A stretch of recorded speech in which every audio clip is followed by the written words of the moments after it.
প্রিয় দিনী ভাই ও বোন, ঈদের রাতে স্বামী স্ত্রী সহবাস করলে কি হয়, কি হবে শুনলে অবাক হবেন। এই পবিত্র রাতে স্বামী স্ত্রী একান্ত সময় কাটালে কি কি ফজিলত আসবে অথবা কি কি বিপদ হবে শুনলে অবাক হবেন। এবং 5টি সময় এমন আছে স্বামী স্ত্রী হালাল সম্পর্ক, হালাল বৈধ সম্পর্ক, কিন্তু 5টি সময় এমন আছে যে সময়ে স্বামী স্ত্রী মেলামেশা সম্পূর্ণ হারাম, সম্পূর্ণ নিষেধ করেছেন আল্লাহ রাব্বুল আলামিন। তারপর আরও 3টি সময় আছে, ওই 3টি সময়ে স্বামী স্ত্রী মেলামেশা করলে, সহবাস করলে মারাত্মক ক্ষতির মধ্যে পড়তে পারেন। এজন্য আজকের আলোচনাটি অত্যন্ত গুরুত্বপূর্ণ। প্রত্যেক স্বামী স্ত্রী আলোচনাটি শোনা জরুরি। আল্লাহ রাব্বুল আলামিন পবিত্র কোরআনুল কারীমের মধ্যে আল্লাহ রাব্বুল আলামিন বলছেন, হুন্না লিবাসুল লাকুম ওয়া আনতুম লিবাসুল লাহুন্না। আল্লাহ রাব্বুল আলামিন বলছেন, স্বামী তার স্ত্রীর পোশাক, স্ত্রী তার স্বামীর পোশাক। এ আয়াত দ্বারা স্বামী স্ত্রীর মহাব্বত সম্পর্কে, ভালোবাসা সম্পর্কে আল্লাহ রাব্বুল আলামিন কত চমৎকার উদাহরণ দিলেন। আল্লাহ রাব্বুল আলামিন কোরআনুল কারীমের মধ্যে বললেন, ও দুনিয়াবাসী শোনো, স্ত্রীরা হচ্ছে শস্য ক্ষেতের মতো, যখন তোমাদের ইচ্ছে তোমরা তা ভোগ করো। এটা কোরআন শরীফের মধ্যে আল্লাহ রাব্বুল আলামিন বলেছেন। এজন্য আমার প্রত্যেক স্বামী স্ত্রী ভাই বোনকে বলবো, এই স্বামী স্ত্রীর সম্পর্কটা হালাল বৈধ সম্পর্ক। স্বামী স্ত্রী যখন সহবাস করে আমল নামার মধ্যে আল্লাহ রাব্বুল আলামিন নেকি লিখে দেন। নবীজি সাহাবায়ে কেরামদেরকে বললেন, সাহাবীরা রে, স্বামী স্ত্রী মেলামেশা করলে আল্লাহ তাআলা আমল নামার মধ্যে নেকি দেন। সাহাবীরা বললেন, ইয়া রাসূলুল্লাহ, স্বামী স্ত্রী একান্ত সময় কাটালে, মেলামেশা করলে, স্বামী স্ত্রী একজন আরেকজনের চাহিদা পূরণ করলে এটাতে আবার কিভাবে সওয়াব হয়? রাসূলুল্লাহ সাল্লাল্লাহু আলাইহি ওয়াসাল্লাম বলছেন, এ সাহাবীরা শোনো, তারা স্বামী স্ত্রী একটা হালাল সম্পর্কের মধ্যে আবদ্ধ হয়ে, বিবাহ বন্ধনে আবদ্ধ হয়ে, হালাল পন্থায় আল্লাহ তাআলা যেভাবে নির্দেশ দিয়েছেন সেভাবে পালন করে, হালাল পন্থায় স্বামী স্ত্রী মেলামেশা করে, তারা যদি আজকে অবৈধভাবে বিবাহ বহির্ভূত, বিবাহ ছাড়া অন্যভাবে যদি না জায়েজ হারাম কাজ, জেনা ব্যভিচারে যদি লিপ্ত হতো, তাদের আমল নামায় কিন্তু গুনাহ লিখা হতো। কিন্তু তারা আল্লাহর হুকুম মোতাবেক হালাল বন্ধন বিবাহের মাধ্যমে স্বামী স্ত্রীর সম্পর্ক গড়ার মাধ্যমে তারা এবং তাদের চাহিদা মিটাচ্ছে আল্লাহর হুকুমের মাধ্যমে। এই যে তারা এখন তাদের চাহিদা যদিও মিটে, কিন্তু প্রত্যেকটা মুহূর্তের জন্য তাদের আমল নামার মধ্যে আল্লাহ পাক নেকি লিখে দেন। সুবহানাল্লাহি ওয়া বিহামদি। স্বামী স্ত্রী একজন আরেকজনের দিকে নেক নজরে তাকালে সওয়াব হয়। স্বামী স্ত্রী একজন আরেকজনের দিকে তাকিয়ে মিষ্টি হাসি দিলে সওয়াব হয়। স্বামী স্ত্রী একজন আরেকজনের সাথে কথা বললে সওয়াব হয়। একসাথে ঘুরতে গেলে সওয়াব হয়। হালাল কাজে, হালাল জায়গায় যখন যাবেন, বিভিন্ন জায়গায় স্ত্রীকে নিয়ে ঘুরতে যাবেন, বিভিন্ন রেস্টুরেন্টে স্ত্রীকে নিয়ে খেতে যাবেন, যখন স্বামী স্ত্রী একান্ত আলাপ আলোচনার মধ্যে থাকে, আল্লাহ রাব্বুল আলামিন খুশি হয়ে যান, রহমত নাজিল করেন, নেকি লিখে দেন। আর যখন স্বামী স্ত্রী ঝগড়া করে, গালমন্দ করে, স্বামী স্ত্রী একজন আরেকজনকে দোষারোপ করে, রাগারাগি করে বিচ্ছিন্ন হয়ে যায়, আল্লাহ তাআলা নারাজ হয়ে যান আর শয়তান খুশি হয়ে যায়। স্বামী স্ত্রীর সম্পর্কটা এটা হালাল সম্পর্ক, বৈধ সম্পর্ক। স্বামী স্ত্রীর সম্পর্কটা হালাল সম্পর্ক, এটা এসেছে জান্নাত থেকে। হযরতে আদম আলাইহিস সালামকে আল্লাহ রাব্বুল আলামিন সৃষ্টি করলেন। সৃষ্টি করার পর জান্নাতে প্রবেশ করালেন। জান্নাতে নাজ নেয়ামত ভোগ করতেছে। কিন্তু নিজেকে একাকিত্ব লাগতেছে, একা একা অনুভব হচ্ছে, একাকিত্ব মনে হচ্ছে। হযরতে আদম আলাইহিস সালামের মন খারাপ। আল্লাহ তো অন্তর্যামী, তিনি তো অন্তরের কথা জানেন। আদম আলাইহিস সালাম শরীর থেকে বাম পাজরে হাড় বের করে সেখান থেকে হযরতে হাওয়া আলাইহিস সালামকে সৃষ্টি করলেন। হযরতে হাওয়া আলাইহিস সালাম যখন তিনি সৃষ্টি করার পরে আদম আলাইহিস সালামের পাশে যখন রাখলেন, আদম আলাইহিস সালাম তার প্রতি আকর্ষণ তৈরি হলো, ভালোবাসা সৃষ্টি হলো, হাত বাড়াতে লাগলেন। আল্লাহ তাআলা বললেন, আদম, স্ত্রীটাকে, এটা তোমার স্ত্রী হবে, কিন্তু হালাল পন্থায় তাকে বিবাহ বন্ধনের মাধ্যমে স্ত্রী হিসেবে গ্রহণ করতে হবে, তারপর তুমি তাকে স্পর্শ করতে পারবে। আল্লাহ তাআলা বিবাহের আয়োজন করলেন। বিবাহের জন্য তো মোহরানা প্রয়োজন। মোহরানা কোথায় থেকে আনবেন? আদম আলাইহিস সালাম মোহরানার ব্যবস্থা কিভাবে করবেন? আল্লাহ রাব্বুল আলামিন বললেন, আদম, ও আদম, দুনিয়াতে সর্বশেষ, সর্বসেরা, সর্বশ্রেষ্ঠ আমার হাবিবুল্লাহ দুনিয়াতে যাবেন। আমার বন্ধু মুহাম্মদ সাল্লাল্লাহু আলাইহি ওয়াসাল্লাম, তিনি সর্বশেষ নবী, সর্বশ্রেষ্ঠ নবী। আমার হাবিবের উপরে 10 বার দুরূদ শরীফ পড়ো।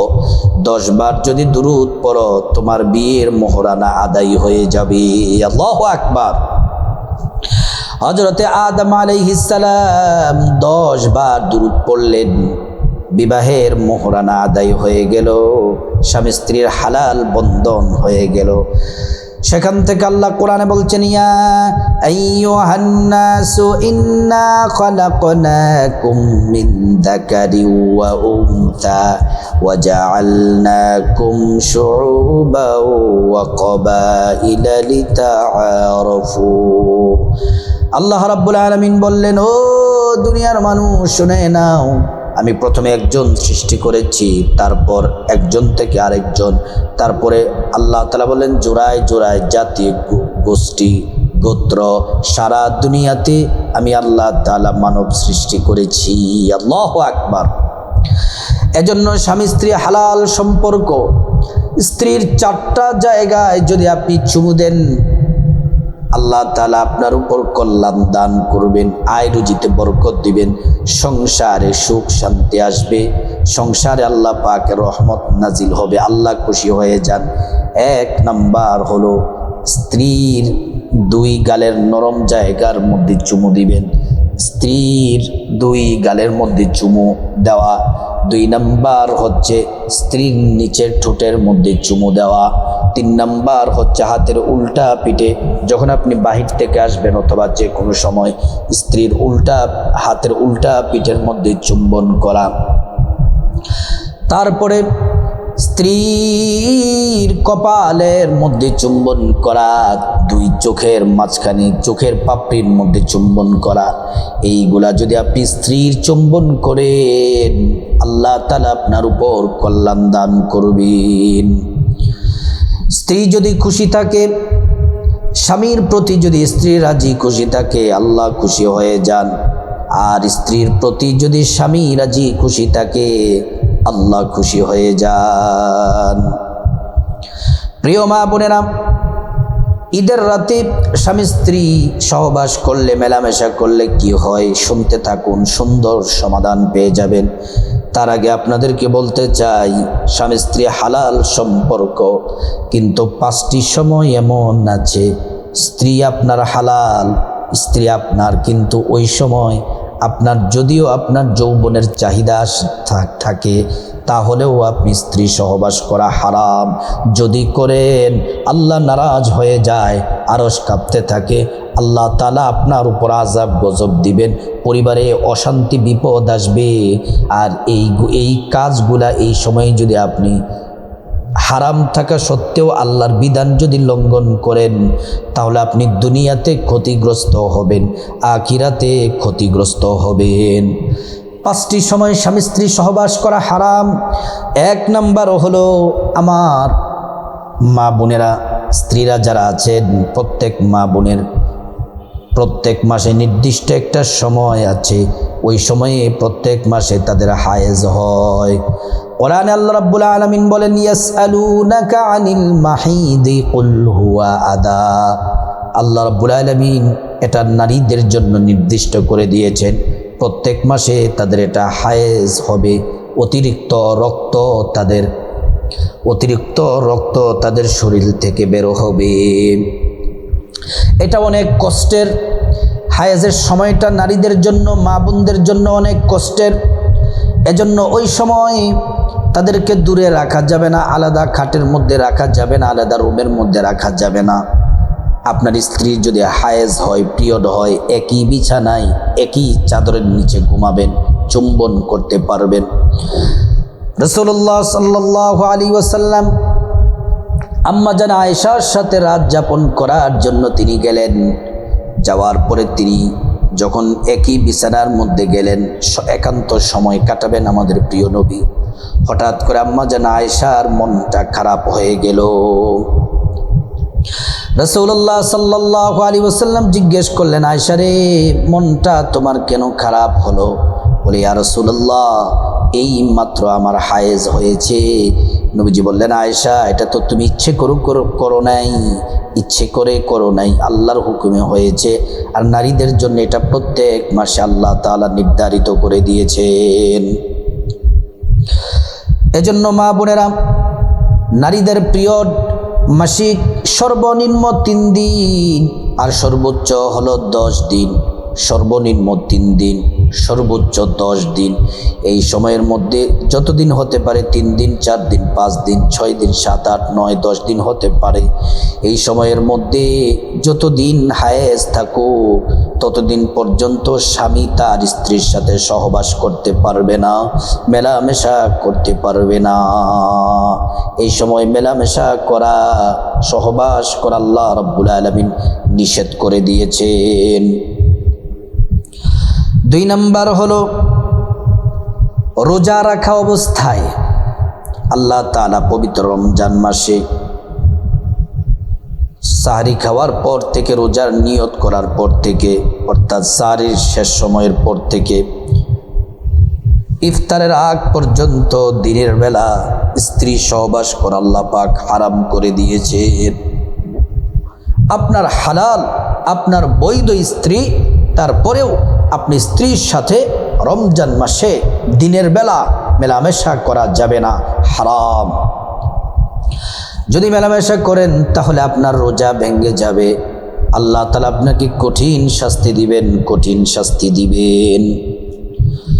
3 নাম্বার হলো, স্ত্রী যদি ইহরাম অবস্থায় থাকে, হজ বা উমরা করার জন্য ইহরাম বাঁধা অবস্থায় স্বামী স্ত্রী সহবাস করা সম্পূর্ণ হারাম। এটা উমরার জন্য হোক আর হজের জন্য হোক, যখন স্বামী স্ত্রী ইহরাম বেঁধে ফেলেন, ইহরাম বাঁধা অবস্থায় স্বামী স্ত্রী একজন আরেকজনের সাথে মেলামেশা করতে পারবেন না, সহবাস করতে পারবেন না। 4 নাম্বার হলো, পায়ুপথে স্ত্রীর সাথে মেলামেশা করা হারাম। অর্থাৎ পায়ুপথে, বাথরুমের রাস্তা দিয়ে স্ত্রীর সাথে মেলামেশা করা হারাম। এটা হারাম, হারাম। এটা নিকৃষ্ট কাজ। এ কাজ আল্লাহ পছন্দ করেন, এ কাজ শয়তান পছন্দ করেন। এই কাজ করার কারণে যারা পায়ুপথে স্ত্রী সহবাস করে, আল্লাহ রাব্বুল আলামিন তাদেরকে কঠিন আযাবে গ্রেফতার করবেন, আর এটা নিষেধ। 5 নাম্বার, অসুস্থতা বা ক্ষতিকর অবস্থায়, যদি এমন কোনো অসুস্থতায় ভোগেন যে সহবাসের ফলে তার বড় ধরনের শারীরিক ক্ষতি হতে পারে, অর্থাৎ স্ত্রীর এমন একটা অবস্থা, শারীরিক অবস্থা খুব খারাপ, কিন্তু আপনার স্বামীর যৌবনের চাহিদা আছে, স্ত্রীর সাথে যদি এখন আপনি মেলামেশা করেন তাহলে স্ত্রীর মারাত্মক ক্ষতি হতে পারে, স্ত্রীর বড় বিপদ হতে পারে, অসুস্থতা বাড়তে পারে, ক্ষতি হতে পারে। ওই সময় স্বামী স্ত্রী সহবাস করা নিষেধ। ওই সময় আপনি আপনার স্ত্রীর প্রতি ইহসান করতে হবে। এই 5টি সময় স্বামী স্ত্রী মেলামেশা করা, সহবাস করা হারাম। তারপর 3টি সময় আছে। এই 3টি সময় স্বামী স্ত্রী যদি মেলামেশা করেন তাহলে কঠিন বিপদ হবে, ভয়ঙ্কর বিপদের মধ্যে পড়বে। প্রিয় দিনী ভাই ও বোন, যারা স্বামী স্ত্রী আছেন, এই 5টি সময় স্ত্রীর সহবাস করা যাবে না। এবং আরও 3টি সময় এমন আছে, স্বামী স্ত্রী যদি একান্ত সময় কাটান, স্বামী স্ত্রী যদি সহবাস করেন তাহলে কঠিন বিপদের মধ্যে পড়ে যাবেন। এই সময়গুলা খুবই ভয়ঙ্কর সময়। 1 নম্বর হলো সকালবেলা ফজরের পরে যখন সূর্য ওঠে, সূর্য ওঠার সময়, সূর্যোদয়ের সময়, ওই সময় আপনি 15 থেকে 20 মিনিট সূর্যোদয়ের যে সময়টা, এই সময়ের মধ্যে আপনি স্ত্রীর সাথে সহবাস করতে পারবেন না। যদি করেন তাহলে ভয়ঙ্কর বিপদ সমস্যা হতে পারে। 2 নাম্বার হচ্ছে সূর্য যখন দ্বিপ্রহরের সময়, দুপুরবেলা যখন সূর্য মাথার উপর, দ্বিপ্রহরের সময় যখন আপনার সূর্য ওঠে, সূর্য যখন মাথা বরাবর থাকে দ্বিপ্রহরের সময়, তখন আপনি আপনার স্ত্রীর সাথে মেলামেশা করবেন না, স্ত্রীর সাথে একান্ত সময় কাটাবেন না, স্ত্রীর সাথে সহবাস করবেন না। 3 নাম্বার সময় হলো সন্ধ্যার সময়, যখন আপনার স্ত্রী, যখন সূর্য ডুবে, সূর্য ডুবার সময় আপনার বৈধ হালাল স্ত্রীর সাথে আপনি মেলামেশা করতে পারবেন না, স্ত্রীর সাথে আপনি মেলামেশা সহবাস করতে পারবেন না। এই 3টি সময় বেঁচে থাকবেন, এই 3টি সময় বিরত থাকবেন। তারপর দিনের অন্যান্য যে কোনো সময় আপনি আপনার স্ত্রীর সাথে একান্ত সময় কাটাতে পারেন। প্রিয় মা বোনেরা আমার, এবার আসুন আমরা জেনে নেই ঈদের রাতে স্বামী স্ত্রী সহবাস করলে কি হবে। ঈদের রাত বড় বরকতময় পূর্ণ রাত, ঈদের রাত বড় কল্যাণের রাত। ঈদের রাত আল্লাহ তাআলা রহমত নাজিল করেন। ঈদের রাতে স্বামী স্ত্রী সহবাস করলে কল্যাণ হবে, আল্লাহর রহমত নাজিল হবে, আল্লাহ রাব্বুল আলামিন খুশি হয়ে যাবেন। অনেকে বলে থাকে ঈদের রাতে স্ত্রীর সাথে মেলামেশা করলে অকল্যাণ হয়। না না, এটা ভুল কথা, এটা কুসংস্কার। স্ত্রীর সাথে আপনি ঈদের রাতে, যে কোনো সময় ঈদের রাতে আপনি স্ত্রীর সাথে একান্ত সময় কাটালে এই শ্রেষ্ঠ রাতে আল্লাহ তাআলা রহমত নাজিল করবেন, সংসারের মধ্যে আয় রুজিতে বরকত দান করবেন। আর সব সময় আপনার স্ত্রীকে মোহাব্বত করবেন, ভালোবাসবেন। স্ত্রীকে ভালোবাসলে আল্লাহ খুশি হয়ে যায়। এজন্য আমার মা বোনেরা যারা স্বামী স্ত্রী আছেন, আপনারা মিলেমিশে থাকবেন, ভালোবাসার বন্ধনে সংসারটাকে সাজিয়ে গুছিয়ে রাখবেন। আল্লাহ রাব্বুল আলামিন প্রত্যেক স্বামী স্ত্রী যারা আছেন সকলের মোহাব্বত আল্লাহ বৃদ্ধি করে দিক, স্বামী স্ত্রীর প্রেম ভালোবাসা মোহাব্বত মজবুত করে দিক। দুনিয়াতে একসাথে যেভাবে আছেন মৃত্যু পর্যন্ত এভাবে থাকার তৌফিক দান করুন, এবং জান্নাতে স্বামী স্ত্রী আল্লাহর জান্নাতে একসাথে থাকার তৌফিক দান করুন।